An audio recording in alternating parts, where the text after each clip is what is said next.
Right, if you just joined us, this is still Enterprise Morning, reaching you from Enterprise Television from our headquarters in Lagos in Nigeria. Now, to our main conversation for today.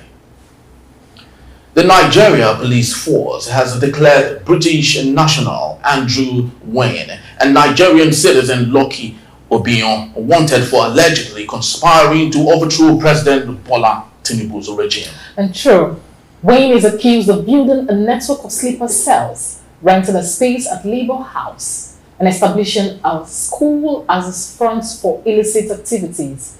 The police claim Wayne and Obion received financial backing from foreign sources to destabilize the country through violent protests, false information, and other unlawful activities. Documentary evidence and confessions allegedly reveal Wayne provided finance and operational guidance to topple the government.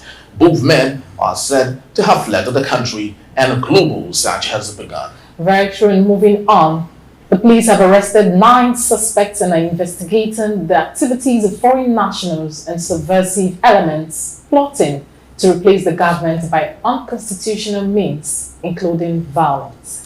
Henry? Oh, yes. All right, so with us today to do justice to all that we have Dr. Ambrose Igbuke. He is a public affairs commentator all the way from Enugu State. Thank you so very much, Doctor, for being part of our show today. And also Barrister Fred Nzeako, a lawyer and also a public affairs commentator. Good morning to you, Barrister. Good morning. And finally, we have virtually also joining us Victor Atewe. He is a communications strategist from Abuja. Thank you so very much, Victor, for being part of our show today. Thank you so very much for having me. Thank you for your time. And still with us in the studios, Barrister Fansofeli. Thank you for hanging on. Thank you very much. All right, beautiful. All right, so let's kickstart the show today. But of course, let's go to the crux of the matter here. I'm starting with you, Barrister Fred Nzeako. What do you make of this new information we have flying around today? Well, it is surprising the turn of events because a lot of people did not contemplate that a protest that was basically against hunger and against the bad governance in the lands, of which the bad governance has caused a lot of untoward hardship to Nigerian people, which did not even start with the present administration. It started many years back, especially under the leadership of the immediate past President Muhammad Buhari, and has snowballed into the leadership of President Bola Tinubu.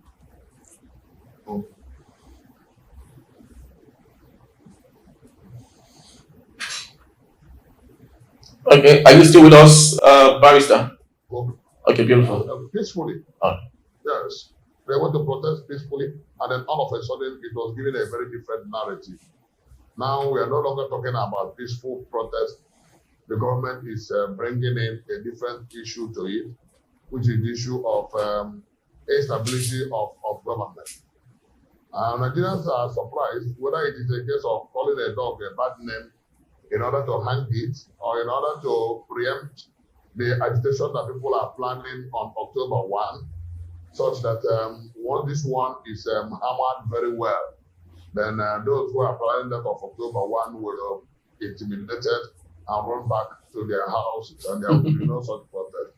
But I can tell you that civil protestation does not amount to a coup d'etat. Civil protestation does not amount to attempt to make government unstable.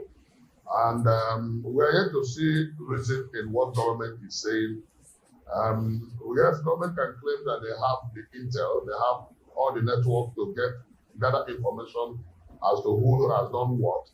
But Nigerians are yet to see the veracity of such claim by government, that a protest that was essentially anchored on economic situation and frustration of the country are now being given a different toga of attempt to push down government. I see that as very, very passionate and an attempt to preempt future protests and make Nigerians ever think of protestation again, even when the challenges and the problems that have led to such protests are not only increasing in magnitude, but the frustration in the land is also increasing in geometrical dimension. Okay, thank you. Now, over to you, Ambassador Victor. I want to ask you, because this particular person in question, that is Wayne, he stated that he's not aware he's a fugitive. And this is someone who has been coming into Nigeria and living for the past 25 years. He has been visiting Nigeria for the last 25 years. And he got a bookshop at the NLC office where he gets to teach on political education, because that was what he stated. Now, coming from a government that, or those are saying, actually the security personnel saying that he's seen as someone who wants to overthrow the sitting president, don't you think they are actually blowing things out of proportion and trying to pin something on him because he is actually teaching Nigerians more, especially on political education? Well, what you said is not far-fetched. I mean, I really want to concur with what Barrister Fred said. You see, it's just so sadly to Nigerians that, of course, to our nation that our government has that would do anything possible to suppress its people. This is just, human suppression from the way I say it. For someone who has been in Nigeria, yes, of course, someone stay in Nigeria for that long does not mean you automatically you are immune to evil or not doing anything bad. However, but stating that because people came out, to protest as a result of hunger and saying they want end to bad governance and they want things to, come back to, let them breathe. But to find out that you're not coming to reach them with all sorts of accusations, that you have intel, they have the sleeper, there are people who are in investigation, about 9 people are arrested, and they pointed that they have the sleeper and they funded the protest to topple the government. It's really laughable, and for me, I foresaw this coming because, of course, you recall that in the media for the past weeks now, they've been prosecuting, and of course those who came out to court, who came out during the protest and were arrested, and most importantly, for those they claim that they were looters, they prosecuted and jailed some, and some are still on trial. But as it is, for now, police say that he's on the run, and if he can afford enough to come up and say, well, I'm face them, and and state his case. But I'm not holding brief for him. But for me, you see that this thing has political undertone in order to bottle the next purported agitation or protest that they think would happen, because for the end bad governance protest that was stated, and they promised to address that issue, which was not saying anything in that line.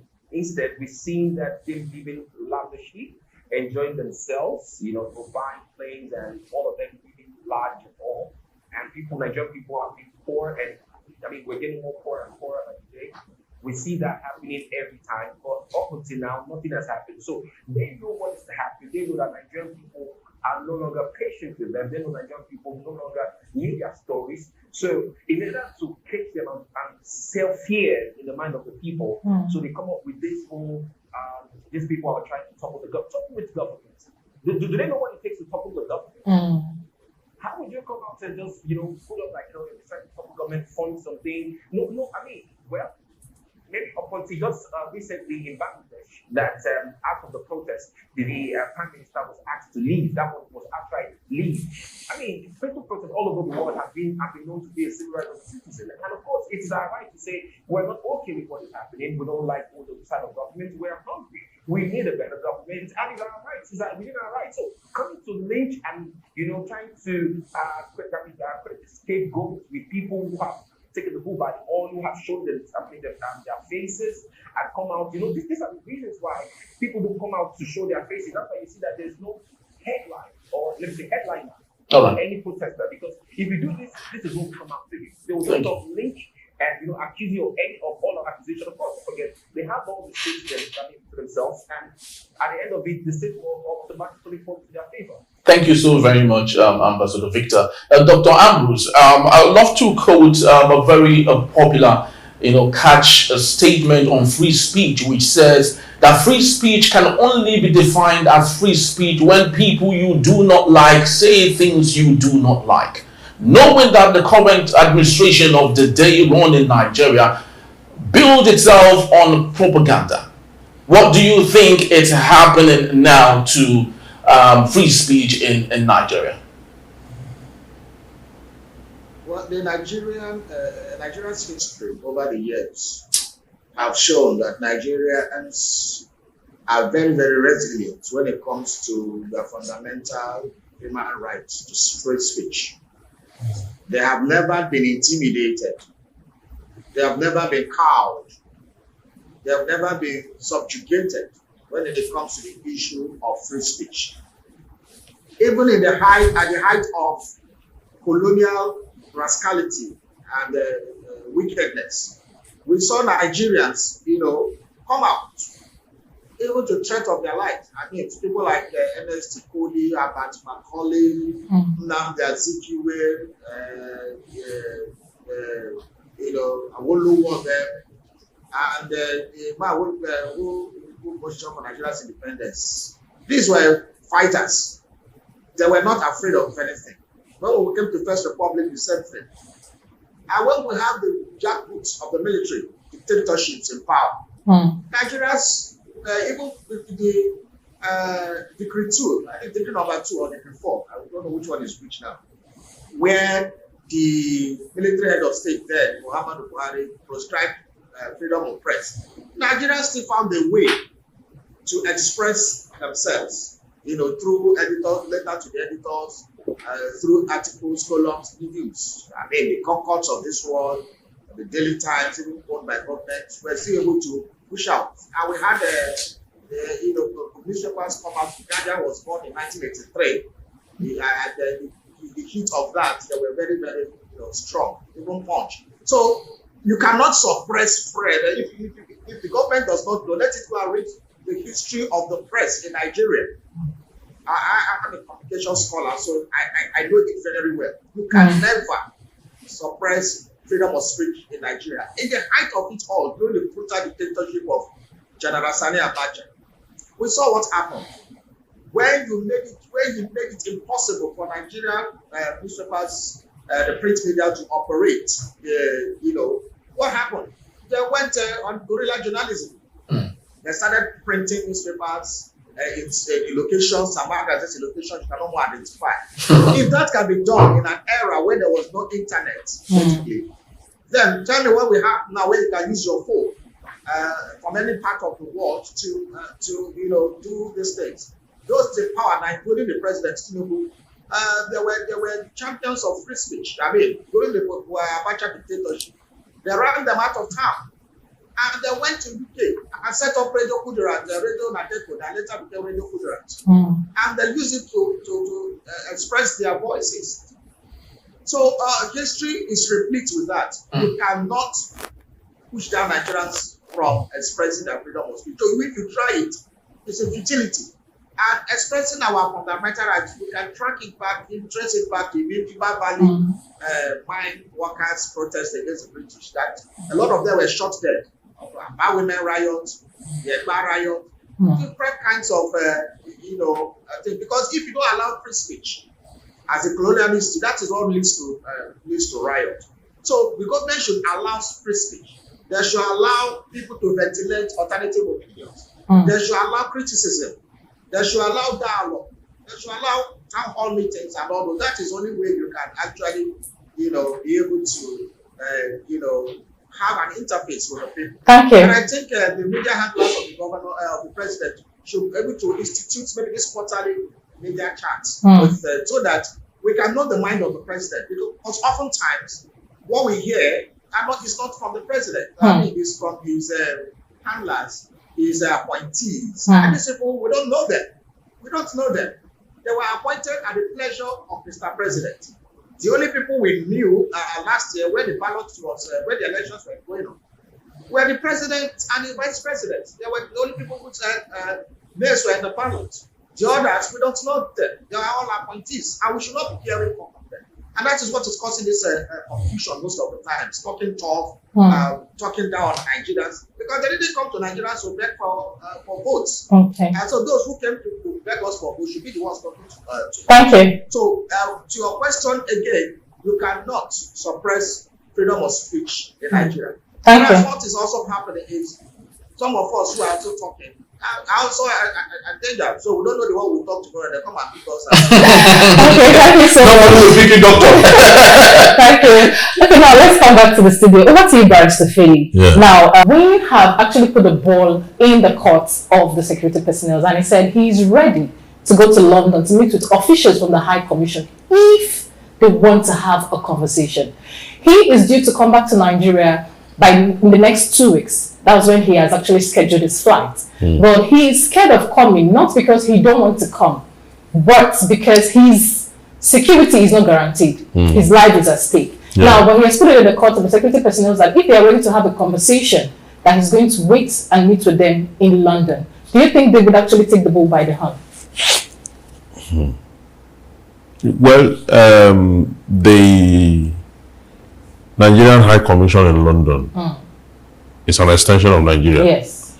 So if he gets into that territory, it's in Nigeria. Yes. And so whatever they want to say or do, they can have that conversation there. Because that territory is an extension of Nigeria. Okay, if they want to interrogate him from there, they can do that.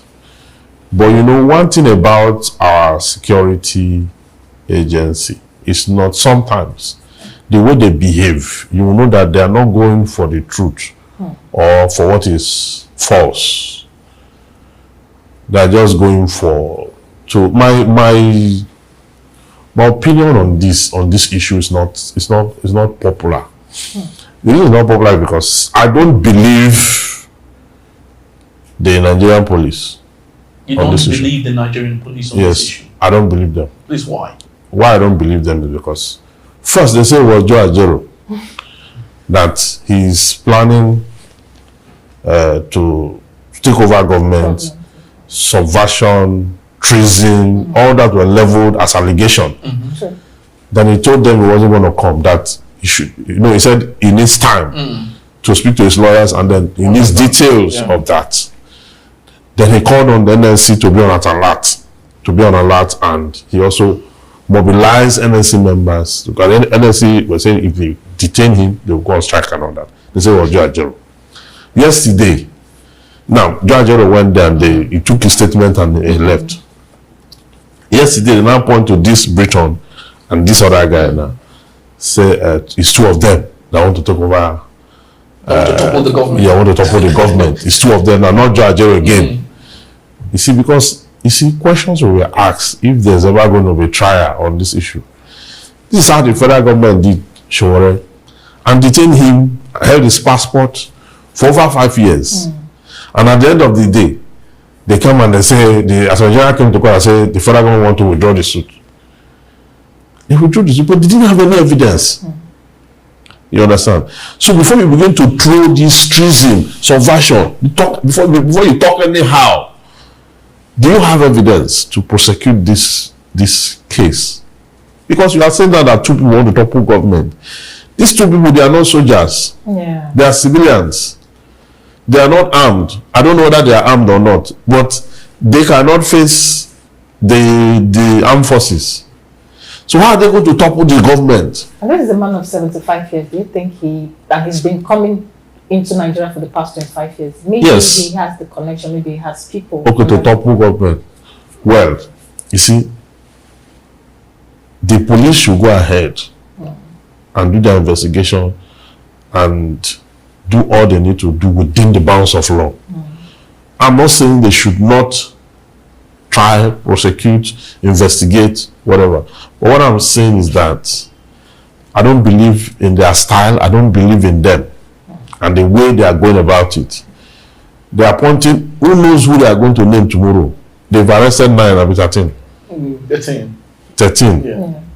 And they say those ones have made confessional statements. Okay? All I know is that these security agencies are usually not applying the law when they are meant to interrogate situations. We've seen it already clearly from Joe Ajero to these two and others. Let them investigate this matter proper. And they should know that they can accuse Joe Ajero wrongly and get away with it. Accuse the other one, the other Nigerian there. There's one Nigerian there. And the other 9 and 13 and Shore and the likes. But the Briton, if they accuse him wrongly and do things wrongly, their country will react. I hope they are aware. His own country will react. So this is no longer just, we are the ones that can tie our hands like monkeys and throw us into jail, detention, do whatever they want to do to us. Because we are all here. But now, so whatever they are doing, they should bear that in mind. Don't accuse people wrongly. Very true. If it turned out to be true that truly they want to, there's an attempt to, take over government or subversion and all that, why not? They should prosecute them. Okay. All right. Mr. Fred, I would love to ask you this. So a couple of weeks back, we saw insurgents brandishing the proceeds from their loot, on TikTok and all, saying that this is what they got from ransom taking and all. And surprisingly, the Nigerian police has carried out forensic investigation to pin down those who they allegedly say were going to topple the administration of Bola Ahmed Tinubu to 2 persons particularly. How come? Please help us make sense of this. How come it's easy for the Nigerian police to carry out forensic analysis and understand people who aspire to topple the government, but can't find terrorists brandishing the proceeds from their loot? Of course, which is a case of strong national interest. Experts on security matters have said times and times again that the Nigerian government is not fighting insecurity wholeheartedly. That there's a lot of politics behind the fight against insecurity in Nigeria. And that is why many people have said also that the security agencies know the abode, the hideout, the places of residence of the security of the chiefs of terror, those who foment troubles, especially in the north, they don't know where they are. Recall that former Governor Masari had interacted with them. Former Governor El-Rufai had interacted with them. They used to pay them ransom. They used to give them money so as to free the state from terror. At the point they felt, there was an error of judgment. It was a mistake, giving money to this people. Sheikh Gumi has said times without number that these are what the men want. That he will go into the forest, the so-called forest, and interact with them. They will take photographs. There was a photograph that where they were being given money. Mediala made a demand under President Muhammad Buhari, and the CBN paid them 500 billion some time ago. You still want to doubt whether they know those men? United Arab Emirates sent down the names of 400 people that were sponsors of terror. Does government not know them? What is going on is that there has been, on one side, politicization of terrorism, on the other side, maximization of economic benefits arising from terrorism. And that was why Major Hamza El Mustafa, the then CFO to General Sani Abacha, said that the whole thing about Sambisa Forest is all about economic capturing of solid mineral resources, expensive and heavy solid mineral resources in Zamfara forest. That there is a heavy deposit of uranium. There is also gold in that place. Is Sambisa forest. Zamfara used to be very peaceful until large deposit of gold was found in Zamfara. And the illegal miners moved over, and all of a sudden, Zamfara was overtaken by terrorism. So you can now see that there is economic and political implication of terror in Nigeria. And there are people who benefit from those implications. And that is why it is difficult for terror to be defeated. And that is why there is light-handed approach to fight against terrorism. Now, the same government that has shown weakness in both weakness in the face of the fight against terror, the same government that has held Nnamdi Kanu in unlawful incarceration for years, bringing all manner of judges and dropping them, and changing the narrative almost on a daily basis, and they have not been effectively tried. 9 courts, 4 in Nigeria, 5 outside Nigeria, about various times asked that the gentleman be let off the hook. Has government respected all those court orders and court decisions up to today? Is it not to be taken? So you now see that most of these things that happen in Nigeria are more or less, the more you look, the less you see. Because of the abracadabra being mounted by government and officials of government who benefit from all these challenges. The stealing of the oil in the Niger Delta region is also part of the challenge, and then who are the people benefiting?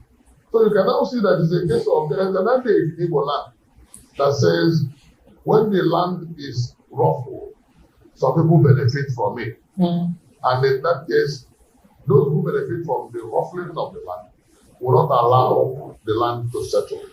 Those who benefit from the terrorism and the insecurity in Nigeria will never allow it to settle, because they are making both fiduciary benefit and the political gains out of all that.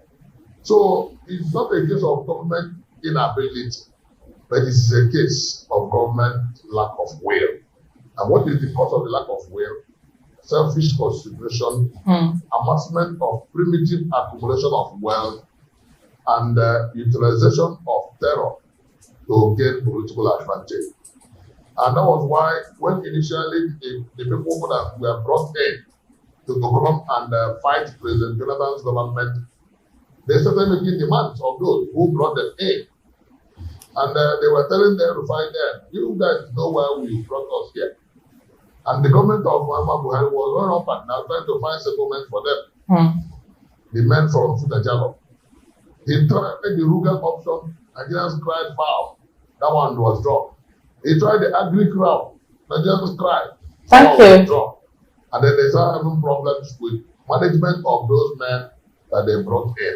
Thank you so much. Who were brought in as mercenaries to come and fight the government.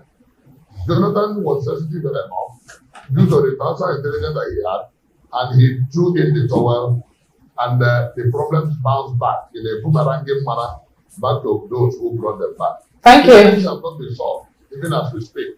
So government knows what is going on, and it is the same government that does not want to solve the problem. Okay, thank you so much. Now let's get to you, Ambassador Ambrose. Victor. Ambassador Victor, sorry. Over to you, Ambassador Victor. At this point where we have the fuel scarcity, a lot of queues are scattered all over the country, and Nigerians are talking about the price at which they're getting fuel. Is this the right time for them to bring up this particular issue, or is there something the government of the day is scared of? Obviously, there's something the government of the day is scared of, because Nigeria is at the brink, brink of breaking, that's the word. And it's at the brink of exploding. Yes, I think the brink of exploding, that's what I say. Now, the reason is Nigeria's not put to the wall. Inflation is on the rise. Family has no kind of feed. I can't recall the last time maybe you know the price of hair. One hair is that used to be the last meal for kids and all that. Our kids can no longer feed or whatever. I mean, you imagine the malnutrition that will affect our kids right now. That being said, now because as it is now, they can't manage. You heard the NNPCL came out to say that as it is now, they admitted to the fact that yes, they have some backlog of debts they owe to suppliers. So as such, they can't manage it. So I mean, the queue will stay longer, and invariably saying that they will limit the market forces. The limit the market forces means that the fuel will now have to automatically sell in Abuja. Major cities will be 1,000, and of course, for bulk areas will be like 1,500 to 2,000 there. And when that happens, you know what that means. You know, automatically everybody will be an opera in the country.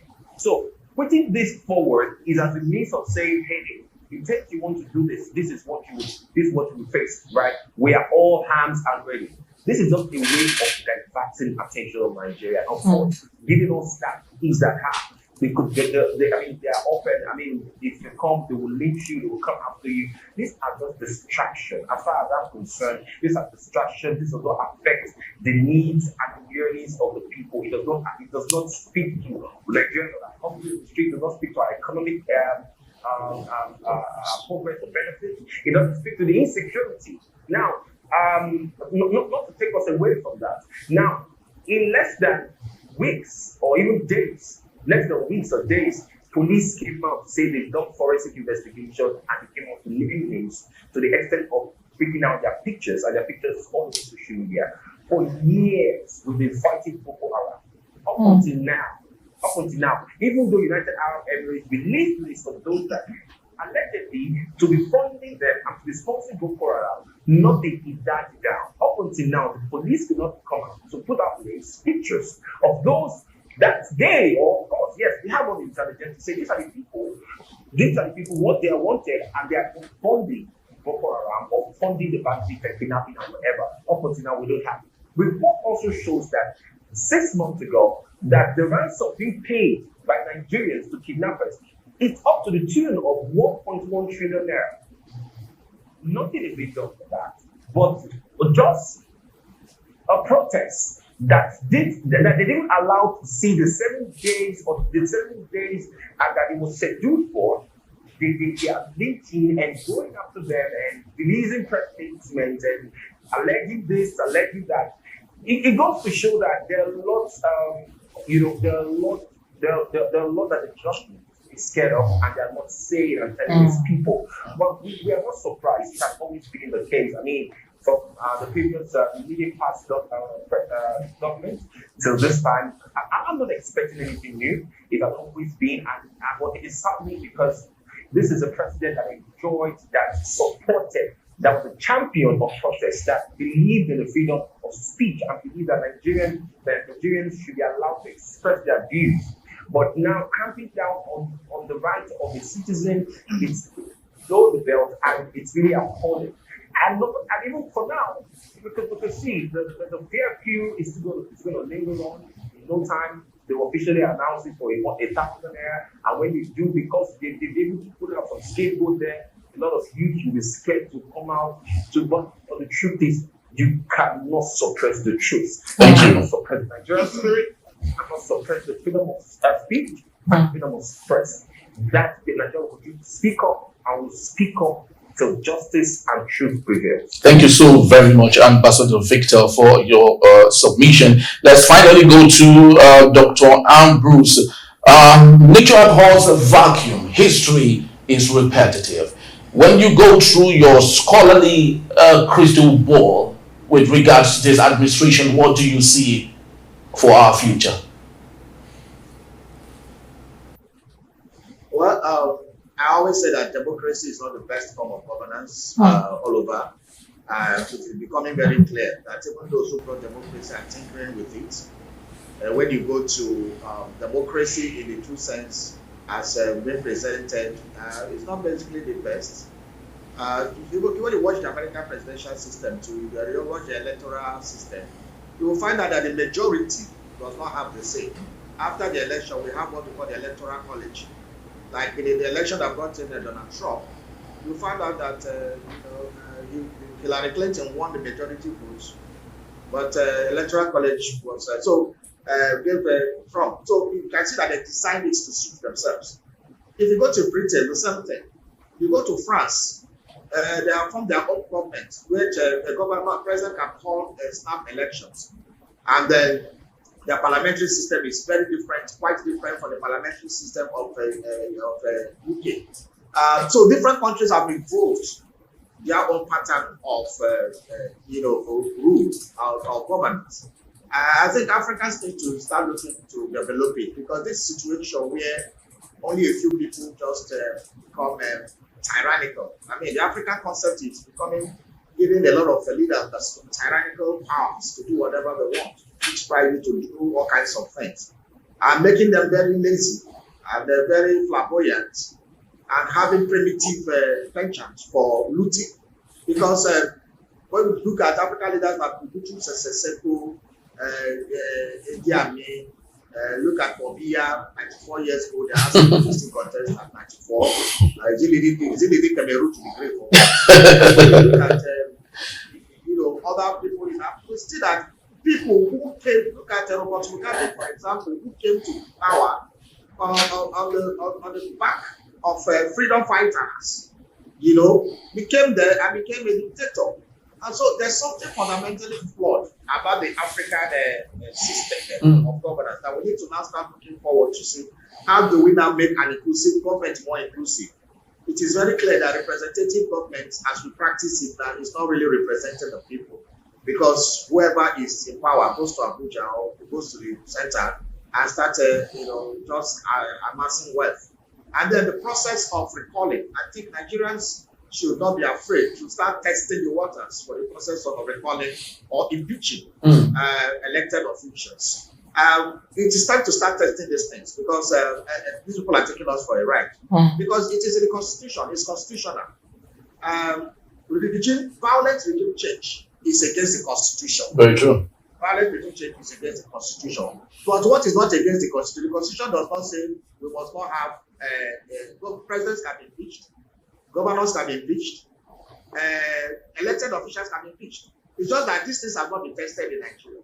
So I don't know the intel the police has on the people, but at the same time, this thing should be, for example, those who have been incarcerated or detained because of bad governance, why are they not being free? So when you say treasonable felony and all those things, I think the police is trying to make it matter, less weight, because these are, words that are very heavy, and they are not used anyhow. During the time of Abacha, we saw that a lot of phantom coups came up about people, treasonable felony and the rest. I remember the Aladi Dia and some other people were involved. We also remember the Fasa and all those, where people were just brought in and said, the party details are not given and the rest. So we should not introduce those kind of paradigms here, where we say somebody really wants to do something. It should not be based on protest or whatever. It should be based on actual facts to show that this people, and the police will make the Nigerian public know this fact, so that we can either empathize with the police or also try to say, oh, we are not doing the right thing. And if they are doing the right thing, we can support them. But the way they are going about it is not very good for all right. Thank you. Thank you so very much. Finally, just before we coast home today, Pastor Van Sofedi, you understand this better than any other person. For the Nigerian who is fingered to be part of this, when we talk about extraordinary rendition, what is the power? What is the limit to it? Do you think it's possible for Nigerians to take advantage of that and possibly prosecute him? That is the Briton. No, the Nigerian. The Nigerian who is at large. Yes. Well, yes, you can do that only with a country where you have a treaty, where you have that extradition treaty with. You understand? You cannot apply that with a country where you don't have such treaty. Okay, the Nnamdi Kanu's case is was done illegally. That is why till date is still being condemned. Even the Supreme Court of Nigeria condemned it. So Nigeria and Kenya do not have a treaties in that. There was none as at the time that Nnamdi Kanu was. Yes, they just use relationship to do it, and you cannot use that kind of arrangement on issues of international scale. You must have a legislation to that effect for both countries, and you have what you call reciprocity. So you can take people from my country, I can come in and take people from your country. So you can have that. In the case under reference, we don't know the country where he is. I mean, the person at large. We don't know, as a country being identified, no. That country, if it's finally identified, do they have that treaty and all that? And there's a legal procedure that even follows that. You have to file process here to get an order. You know, now the Kanu's own, there was no such order, there was no such treaty, there was no such anything. And that is why it will remain an indictment to that country till today, because it was a flagrant disregard to international law, international policy. Just that the African Union is not a very formidable, unfortunately so, it's not a very formidable organization. Just like even ECOWAS is drifting into the same powerlessness. Of course, the United Nations, because if you talk about the AU, the United Nations should equally be in that pack too. No, you can't put United Nations there, because the United Nations has to do with the world. Yeah, because if you take how they handle the Israel-Palestinian issue, of course, the United Nations have their own now. I mean, we've seen even countries that pioneer the UN, how the extrajudicial killings, how America will go into anywhere and kill anybody and do any all sorts against conventions and all that, especially when they are terrorists or they are alleged to be terrorists. We've seen that happen. So the democracy Ambrose talked about, Dr. Ambrose talked about, is playing out. Your democracy is as good as the strength of your political awareness. You understand? I have never seen democracy as a good form of government, because it promises everybody everything and delivers nothing. Really? Yeah, it does not deliver anything. It gives you hopes for tomorrow, doesn't give you steps for today. And that's not hinged on the ineptitude of the personalities handling it, don't you think so? Very well, that's what I'm saying. So it's the not... players don't hit the game. Yes, there are places where, not like other systems of government are equally maybe a succor or a refuge, because of, if you want to adopt monarchy, you have to walk around, except you want to adopt the type that the Great Britain have, where you have thorough policies and all around it. So by and large, this situation, I expect the police to do more, and I expect them to follow the law through. Okay, those whom they've arrested, whom have given confessional statement and all that, they should prosecute them or release them unconditionally. Those who went out to protest is not a crime. They should not tie it to this. They should not tie it to treason or subversion. It's not a crime. So they should release them, and let's do things proper in this country. We cannot continue like this. The government is even the one creating all this problem. You know why they are creating? There will be no need for all this shenanigans if the president had been sworn in and he calms his head down, gets into office, take the handover note, look at what is in the handover note. You have not been a president before. You don't know anything about what governance at the center is. You say subsidy is gone. The consequences will change this country. You see that statement? The consequences of that statement will give this country a run of its life. We are just beginning. We are just, our problem has just begun. That statement, okay, now they are scared of being toppled. Why are you scared of being toppled? Are you not the one that started it? Is he not the one that started it? In less than two years. Yes, he started it. So why is it dragging us all over the place? They should leave us out of this and face the consequences of what they started. Thank you. Well, this is a very interesting topic. I would have loved that we go on and on and on, but this is just about the time we have. It seems to me this is a fight between legitimacy and legacy. Sure. Yes, I just hope the president actually toes the line of legacy rather than legitimacy at this particular point. But of course, it's about the time. We have love to say thank you to Dr. Ambrose Ibuke. He is the chairman of the Guild of Public Affairs, commentator of Nigeria, Enugu State. The chapter. Thank you so very much, Doctor, for being part of our show today. Thank you so very much. And also, thank you so very much. Barrister Fred Nzako, thank you. He is a lawyer and also a public affairs analyst. Thank you so very much, Doctor Barrister, for being part of our show today.